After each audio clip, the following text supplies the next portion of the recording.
Hey, it's your boy Soulja Boy. Tell him they got this game, right? I don't know. This shit called Braid. I don't know the fuck.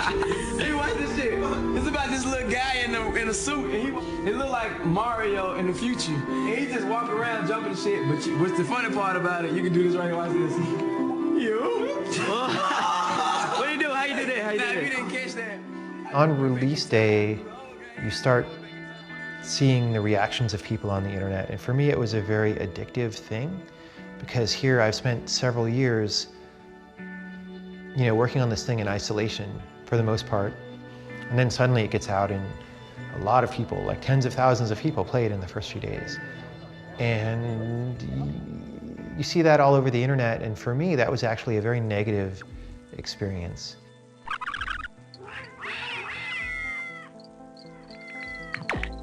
When Braid was coming out, when people would talk about it online, and this was sort of the birth of the really serious birth of blog commentary, of lots of people on blogs writing actually pretty good stuff about what they were playing, what they thought of it. Every time you mentioned his name, he would show up in your comments almost instantly. His Google Alerts, I don't even think he uses Google Alerts. I think he has something that's better than Google Alerts. So he'd pop up and comment and reply to things or correct people on things and became kind of famous for it. Penny Arcade has kind of cracked about it before.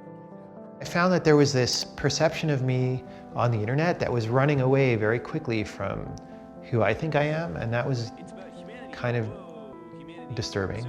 And there didn't seem to be much that I could do about that.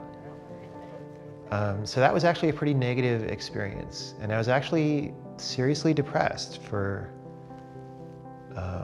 probably 3 or 4 months after Braid came out. When you work a long time on something really intricate like that, there's a hope that people are going to understand, the things that you did, and that you'll have some line of communication with your audience and things like that. And some of the most demoralizing things were actually positive reviews of the game. The game would come out and people would say, oh, this game's great, 9 out of 10 or 10 out of 10, and they'd say what's good about the game. And in many cases, it would be just a very surface understanding of the game that didn't even see what I thought was most special about it. Not that many people understood. And that was a little bit heartbreaking in a way. It's like, oh, I visualized that I was gonna have some kind of connection with people through this game. And they think it's great, but the connection isn't there because they're kind of living in a different world still. So they think it's great for some of the reasons that I do, but not for other. And they ain't got no point to the game. You just walk around jumping on shit. They're not seeing the most important thing.